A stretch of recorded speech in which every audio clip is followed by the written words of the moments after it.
द्वापर युग के अंत में कुछ ही समय शेष रह गया था जब महाभारत का युद्ध हुआ। महाभारत ग्रंथ में इस बात की जानकारी मिलती है कि यह युद्ध कितना भयंकर और विध्वंसक था। इस युद्ध के बाद कुरुक्षेत्र की वह धरती पूर्ण रूप से लाल रंग की हो गई थी। यहाँ तक कि युद्ध क्षेत्र का वह हिस्सा इतने युगों पश्चात भी लाल ही है। युद्ध समाप्त तो हुआ और अधर्म पर धर्म की विजय भी हुई, लेकिन पूरे संसार में इस युद्ध का ऐसा प्रभाव पड़ा कि पृथ्वी से लेकर अंबर तक चारों ओर नकारात्मक ऊर्जा का संचार बढ़ गया और अपने हिस्से की भूमि या कोई भी वस्तु पाने के लिए लोग युद्ध का सहारा लेने लगे। पृथ्वी पर ऐसा दृश्य देख भगवान शिव को अत्यंत दुख हुआ। समस्त देवी देवता भी महादेव के पास पहुँचे कि वह श्री कृष्ण से इस विषय में बात करें। तब महादेव ने पृथ्वी पर स्थित इंद्रप्रस्थ की ओर प्रस्थान किया। महादेव श्री कृष्ण के समक्ष पहुँचे।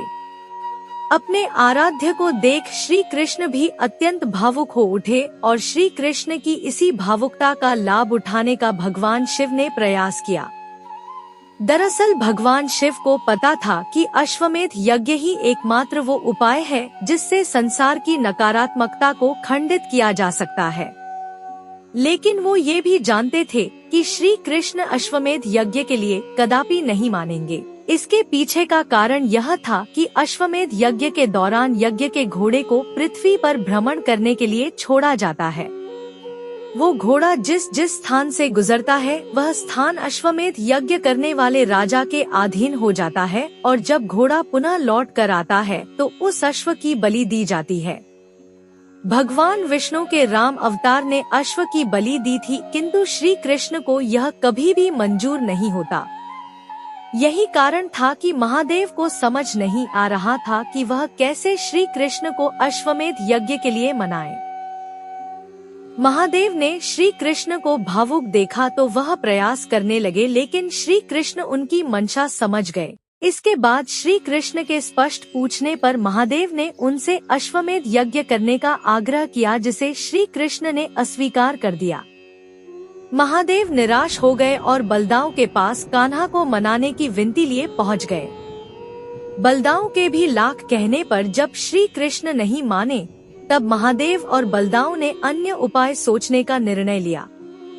अथक प्रयासों के बाद बलदाऊ और महादेव इस अंतिम निर्णय पर पहुँचे कि श्री कृष्ण खुद अश्वमेध यज्ञ न करके किसी और से करवा ले, परंतु उस यज्ञ में वह सम्मिलित हो जाएं। चूंकि श्री कृष्ण दैवीय अवतार हैं, ऐसे में उनका होना भी इस यज्ञ को उतना ही प्रभावशाली बनाता जितना उनका इस यज्ञ को करना। महादेव ने श्री कृष्ण से यही बात बोली और श्री कृष्ण मान गए।